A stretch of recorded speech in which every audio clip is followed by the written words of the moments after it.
today's news, Cabinet approves funds subsidy on electricity bills. The BVI Health Services Authority shuts down swine flu rumors.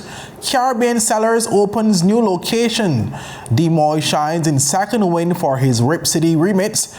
And Goal Fest weekend in BVI Football Association's National League. Viewers, these and more stories when 284 News return.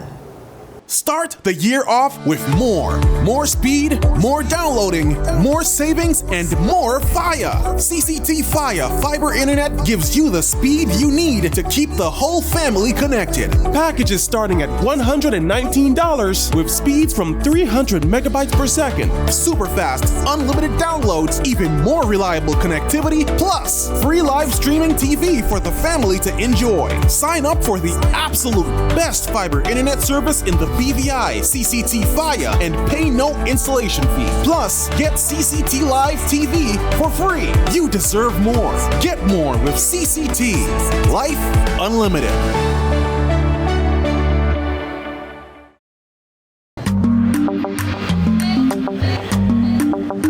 Yo, everything good, Dad? Aye.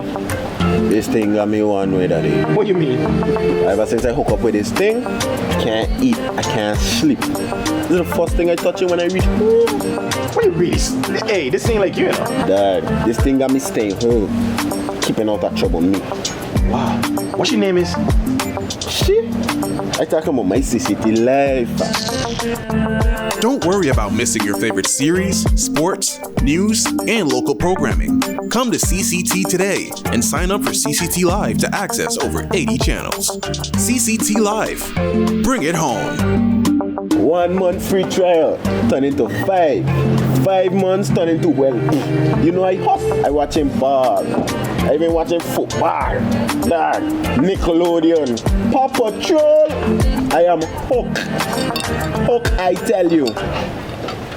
Welcome viewers to the Friday, January 26th edition of 284 News. I am Kamal Haynes, bringing you the latest out of the British Virgin Islands. Leading today's news, the Cabinet of the Virgin Islands has approved nearly $500,000 to fund the government's coverage of fuel surcharge on all residential electricity bills during the month of December. When the Ministry of Communication and Works announced the special initiative back in December 2023, revealing the government's plans to cover 50% of the fuel surcharge associated with electricity bills for residential customers during that month. A post-cabinet meeting statement from a session held on December 28, 2023, revealed that the sum of $492,000 was approved to be paid to the BVI Electricity Corporation for the subsidy fees. Should the total, when calculated this month, exceed the approved amount, the Cabinet put measures in place to cover all additional expenses. Likewise, should the total value of the subsidy be less than the approved value, the BVI Electricity Corporation will reimburse the difference. Residents were not required to apply or submit documentation to qualify for the initiative, as well as all payments will be made by the government of the Virgin Islands to the BVIEC automatically. There is no evidence at this time to support recent claims of a swine flu outbreak in the British Virgin Islands. But that's according to the BVI Health Services Authority, who responded to recent social media messages about a potential swine flu outbreak in the territory in a recent statement. While acknowledging respiratory illnesses like COVID-19, influenza, rhinovirus, and pneumonia are rising, the BVI Health Services Authority stresses no confirmed swine flu cases have been reported. They have advised that the residents get vaccinated against influenza and COVID-19 to reduce severe symptoms and transmission. At-risk groups are also encouraged to consult healthcare providers regarding the pneumococcal vaccine. Well, general preventative measures are recommended, including hand hygiene, mask wearing, cough etiquette, ventilation, and staying home when ill. But the BVIHSA says they are actively monitoring the situation and will provide updates as needed, but they welcome any inquiries for more information. Well, Caribbean Cellar Limited has opened its third location at Port Purcell. Well, our Ron Grant visited the leading beverage company at the opening today, Friday, January 26th, and filed the following report.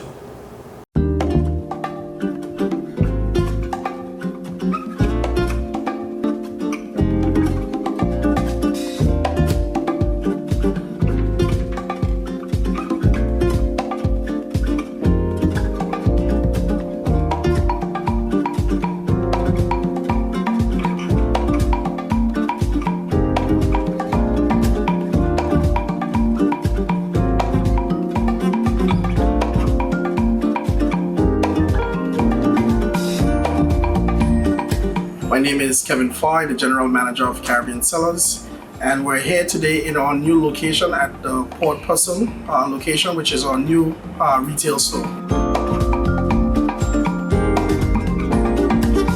We got this new location, one, because we know there's a marina that's actually going to be coming on stream in this area. Plus, there's a lot of development that's happening in the Port Purcell area, and we wanted to be able to service those clienteles in that area. Plus, those customers that live on the eastern end that don't always be able to turn around and go back to our Wickhamski location now. They don't have to go all the way back around. They can stop at this location on their way going home to East End, or coming from the eastern side of the island. They can stop here one time. So this location is going to provide some relief for our other store, but it's also going to bring a lot more fresh air. It's a lot more different. It's a lot more open space. So it'll be a little different, but both stores will definitely bring what's needed.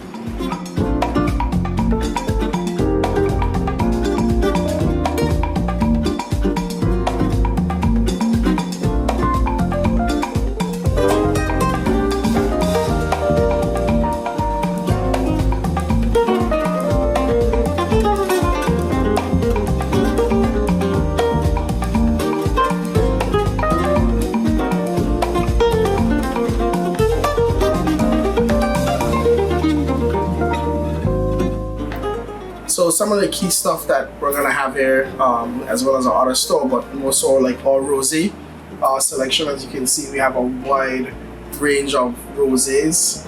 We also have a vast amount of wines, starting from entry level all the way up to more expensive level wines.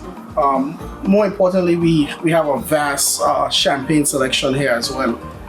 As you can see, we have the Ace of Spades, Dom Perignon, as well as sparkling wines or Luc Belaire, stuff like that. So we have a Vouv and our Moet Ice. We also have a range of different beers, but more so spirits, which obviously is a high seller for our local consumption. So you have a vast amount of the Brugal, a good amount of the Hennessy selection, which we have some limited edition Hennessy bottles at this location as well. We also have the light up bottle. You probably can't see that well, but the label actually lights up. So we have some special edition Hennessy's here as well. So we also have the NBA edition, which is the Hennessy's a proud sponsor of the NBA. So all you BVIHSA fans, you can come here and get your NBA Hennessy bottle from this location as well.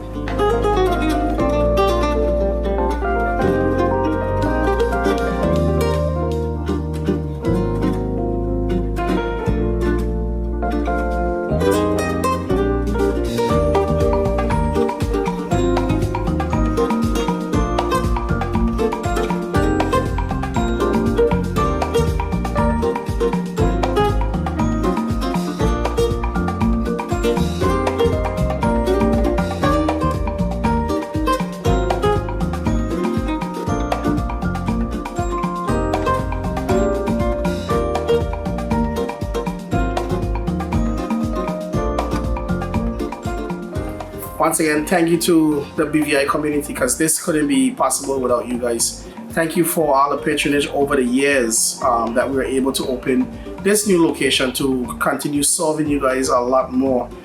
You can definitely come here. We encourage you to come here and see our wonderful customer service assistants. We're going to be open here from 9 a.m. to 7 p.m. here at the Port Purcell location. So once again, guys, come out, come see the new store, give us some feedback, give us some ideas, and just let us know what you think. And we look forward to seeing you and look forward to serving you here at our new location. Thank you. Up next, more local news. One Stop Auto, located in the R&R Malone Complex, Parkwood Pond, is having a huge liquidation sale on all inventory, excluding vehicles and genuine Toyota and Lexus parts. Get no less than 50% off all items on shelves and inventory room. Items such as car covers, steering wheel covers, wipers, sealants, chemicals, emergency cones, adhesives, license plates, frames, air filters, oil filters, front brakes, rear brakes, front rotors, rear rotors, radiators, shocks, and much more. A specific listing of all makes and models for which parts are available at liquidation prices will be posted on our Facebook page. Some claim that the age of a true gentleman is far behind us, but here at 284 Media, we disagree. He may appear in different guises today, but the values and ideals that make him a gent still stand. 284 Media proudly presents The Art of a Distinguished Gentleman with yours truly, Ron Grant, a show poised to help guide modern-day men into 21st century distinguished gentlemen. Don't worry, it's not all about suits and bow ties, but raw, real-life lessons that translate to grounded, community-minded, well-rounded men. The Art of a Distinguished Gentleman, Season 5, a 284 Media production.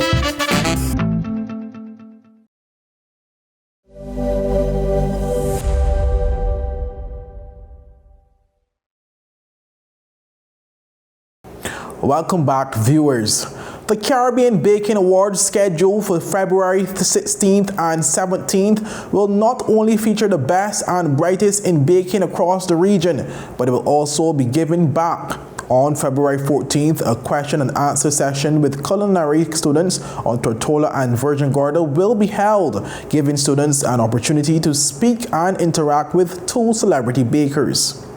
Yolanda Gap will have the opportunity to give them the tricks and trade of the baking community, and they will have an opportunity to ask questions and it will be answered. And, of course, our students will want to take pictures and all of that. Very interactive. It's very interactive. And she is so excited to come that she's coming with her whole family. Additionally, organizers said that proceeds from the event will go towards providing one student from the BVI with a scholarship to study culinary arts at the H. Laverty Stout Community College. The proceeds are going to be used towards a scholarship for one person for a high school student. For now, we have VITS, Virgin Island Technical Institute, and the BVI High School.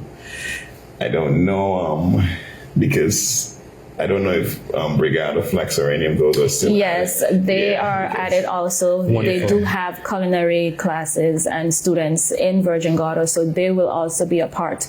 Our viewers, for the full interview, visit our platforms on Facebook as well as our website. Well, in a solid performance at the Chili Center on Wednesday night, Demoy Hodge and the Rip City Remates continued their winning ways, securing a 110-102 victory against winless NBA G League Ignite. Hodge ended with an efficient 14 points, converting 66% from behind the arc, with 7 rebounds and 2 assists. Teammates George Condit IV paced the Remates with a double-double of 22 points and 17 rebounds, and Antoine Davis contributed 22 points with sharp shooting from behind the arc.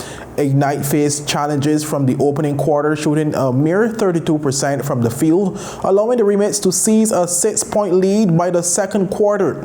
Despite Ignite's resilience in the second period, where they claimed a 52-50 lead at halftime, the Remates responded with poise. The fourth quarter saw the Remates pulling away with authority, embarking on an 11-0 run and establishing a 13-point lead, the largest of the game.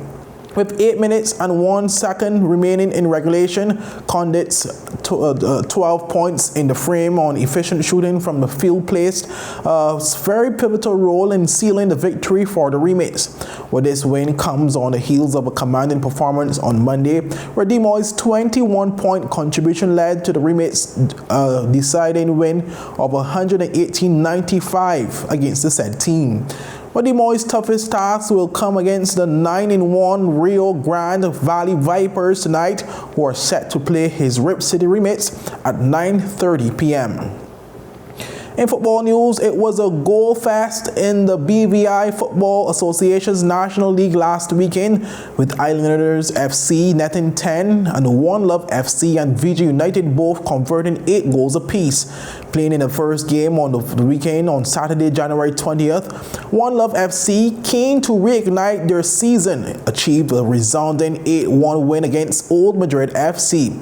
But Johari Lacey's hat-trick, coupled with goals from Zeron Samuels, Shane Prince and Latrell Williams, sealed the victory through a late consolation goal from Shavlon Russell of Old Madrid, added to a blemish and otherwise basically nudged their dominant display. Well, on Sunday in the first match of the doubleheader at the Greenland football field, Williams FC maintained their pursuit of the top spot with a convincing 6-0 rout of Panthers FC.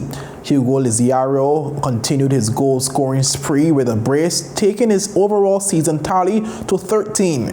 Marcus Robinson also scored twice, while Oliver Henderson and Colm Edwards contributed to the commanding victory. But 284 Media was there to capture some of the action. Another corner. We're still in the first half. It's 15 minutes. Get it out. Finding number 5. Number 5 take a shot inside. Up. I couldn't take it out, and it's a goal. Up. Measure him nicely is the number 5, the midfielder, and the defender rather. And the 8, but number 8 still not there. Number 12 losing his foot. This one could be trouble. This one could be trouble. It's no. Number 8 cannot find a goal. The goalkeeper comes off his line as the number 12 player. DJ, come. Yeah. You looking for me, man? My man want to rest too, you know. Ball comes across. Let's see one end of it. Heads out there. Noel Ricochet. Ball bubbles. Still it's in the back of the net. It's a goal. It's Westfield in a goal as ball Ricochet, number 8. Nicely found himself by himself. Number 20. Try a long kick looking for number 10. Beautiful pass to number 3. Number 3 still in control. Number 3 still. And it's goal!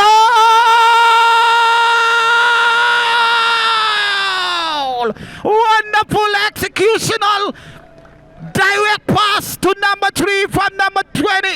10. Wildwood's picking it up in the middle. Looking for who? Looking for head. Find number 20. Number 20. Putting the ball on the flank to number 3. Number 3. Beautiful pass to number 3. And a wonderful pass to number 10. And a beautiful pullback. And it could be trouble here. And it's goal!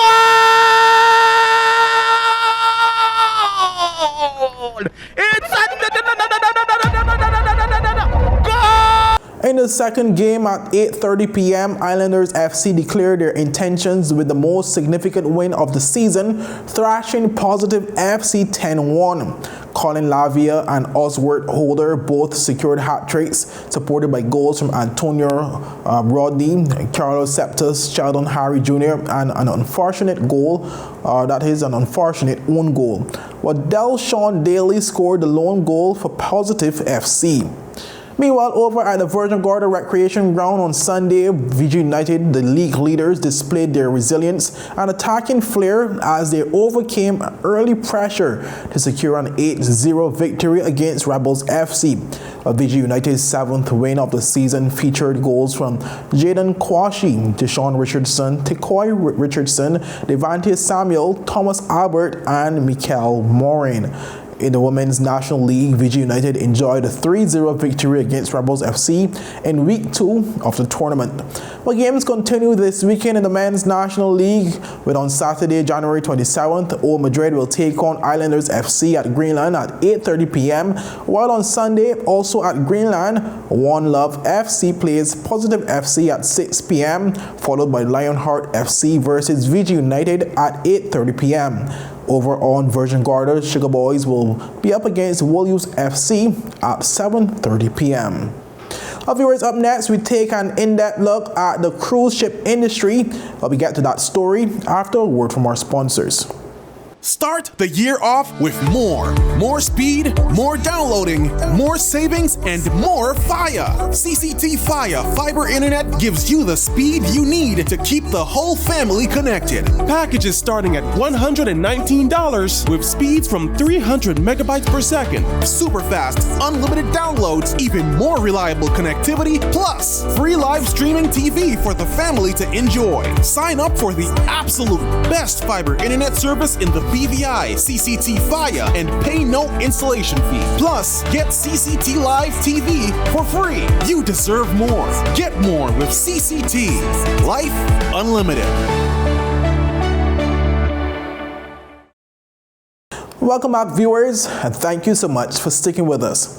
In this segment, 284 Media's Jacko Wooden delves into the soaring dominance of the cruise ship industry. With the record-breaking surge in cruise ship visitors in 2023, concerns linger about the economic implications for this destination. But this investigative report explores the community's discontent, the historical data, and the economic intricacies of the BVI's cruise ship industry. Members of the public and tourism practitioners across the territory have expressed discontent with the trajectory of the BVI's tourism sector as the cruise ship industry increases its market share. Following announcements by the government of the Virgin Islands that the territory had recorded its second highest number of visitor arrivals in 2023, members of the public were disheartened by the fact that cruise ship visitors accounted for over 70% of that total. It was later confirmed that 2023 was a record-breaking year for cruise ship arrivals in the BVI, with the most cruise ship visitors ever recorded. Doubt surrounding the value of the cruise ship industry to the BVI's economy has existed for some time now. A report titled Issues and Challenges in Caribbean Cruise Ship Tourism, published by the Economic Commission for Latin America and the Caribbean, ECLAC, in 2005, recorded protests in the territory that year, showcasing the discontent of the community with the growing cruise ship industry at the time. The report said, quote, "In the British Virgin Islands, people began to protest the increase in cruise ship visitors from 122,000 in 1995 to 466,000 in 2005, as it was perceived that these numbers would have a negative impact on BVI's tourism product and earnings. There has been little headway in addressing those concerns nearly a decade later, with members of the public still very critical of the impact of the cruise ship industry on the BVI's economy. While reports on tax collections are present in the estimate of revenue in the budget estimates, to date there remains a gap in providing comprehensive reports on revenue collected from the cruise ship industry and to what extent the growing numbers have benefited the BVI's economy. Additionally, reported collections such as sea passenger tax and tourist arrival levy also capture revenue originating from outside the cruise ship industry, making them more reflective of the broader tourism industry than the cruise ship industry. The ECLAC report goes on to note that while the two major objectives of engaging in tourism are maximizing tourism revenues and employment, a phenomenon has arisen where governments and tourism authorities seem to focus on maximizing the number of visitor arrivals and presents that figure jointly with the number of overnight visitors to represent success in the industry. The report said, quote, "This procedure does not take into consideration the large difference between the spending of a hotel tourist as compared to a cruise ship visitor." Researcher in macroeconomic and sector studies at ECLAC, Mr. Michael Hendrickson, reflected on this phenomenon as a panelist on the Caribbean Tourism Organization's Diversifying Tourism program. I think our vision must be focused strongly on value addition. I think for too long we have been focusing on maximizing the numbers of tourists to the region without doing the analysis in terms of what is the average spending of those visitors. And I think more attention needs to be paid to value addition to maximize the return that we're getting from the sector. And that would obviously mean that we have to move up market in terms of our tours or handicrafts, which would entail capacity building, technical skills. I mean, for example, you go across the region and find handicraft makers. A lot of them have natural talent, but they need something to tip them over, to reach a tipping point where they could provide a very refined and intricate craft. And I think we need to get into that. Only between 3.4 and 13.5% of expenditure is from the cruise sector. And actually 82% of discretionary spending is done on board the cruise ships. I really think that the region is not optimizing the returns from the cruise sector. And that is something I think we need to look at, to develop linkages with our agriculture, to do more onboard provisioning of fresh foods, local vegetables, our jams and jellies, our handicrafts, and critically, our creative talents, our musicians, our artists onboard those ships, providing services and earning a decent income. I think that is something we need to look at. So there needs to be a whole reimagining of what the cruise sector means for the region. The report acknowledged claims by cruise ship companies who say that their product offers great opportunities for visitors to explore a tourism destination and possibly return for a land-based overnight holiday. Junior Minister for Culture and Tourism, the Honorable Luce Hart-Smith, shared similar sentiments in a recent interview with our news desk when asked to reflect on the benefits of the cruise ship sector to the BVI. Because it's always an opportunity to use the cruises or the folks coming on the cruise lines to see a bit of our territory and entice them to want to come back and spend more time. The benefits for sure would be our local economy in terms of our taxi drivers. They benefit from providing the tours to the visitors, taking them around to the beaches and island tours, etc. And also our stores.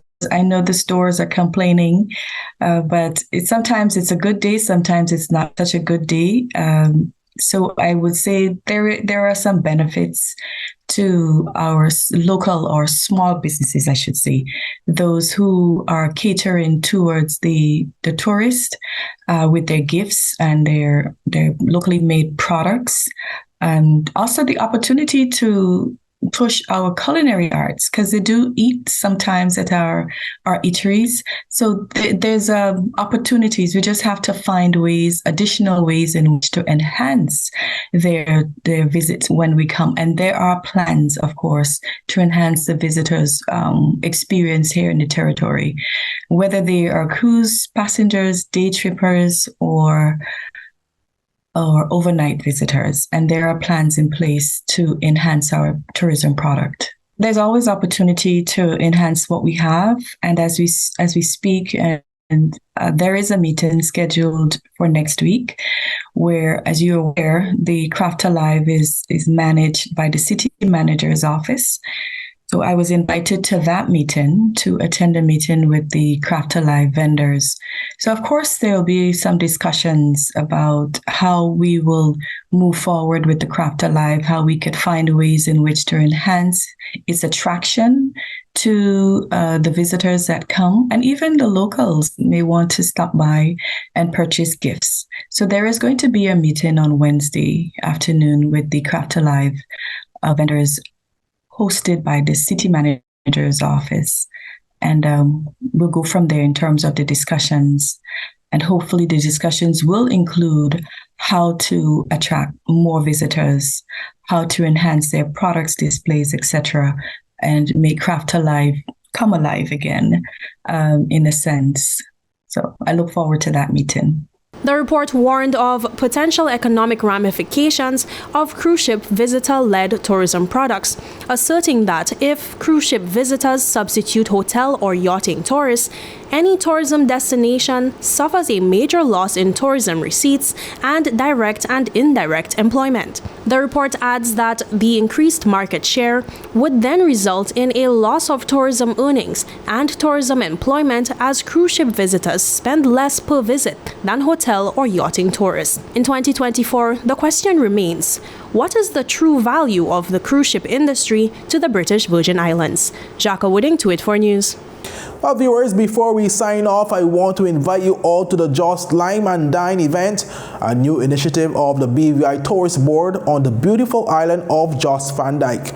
The next Lime will be on Saturday, January 27th, while in the month of February, the initiative will be hosted on Saturdays and Wednesdays respectively, with the New Horizon ferry departing the West End Ferry Terminal terminal at 6 p.m. and returning at 10:45 p.m. Patrons will have a total of 15 locations to choose from, all of which are evenly spread across the island. For persons who make reservations to access any of the participating restaurants or bars will be charged $20 for the ferry service, while those without reservations will be charged $30. But for more information, interested parties can call 442-1700 or send an email to jostlimeanddine@bvitourism.com. That is jostlimeanddine@bvitourism.com. Viewers, that's all we have for today's news roundup. Be sure to follow us for daily news updates at 284media.com and like us on Facebook at 284media and 284BVI on Instagram and Twitter. I'm Kamal Haynes. Have a safe and enjoyable evening. Bye-bye.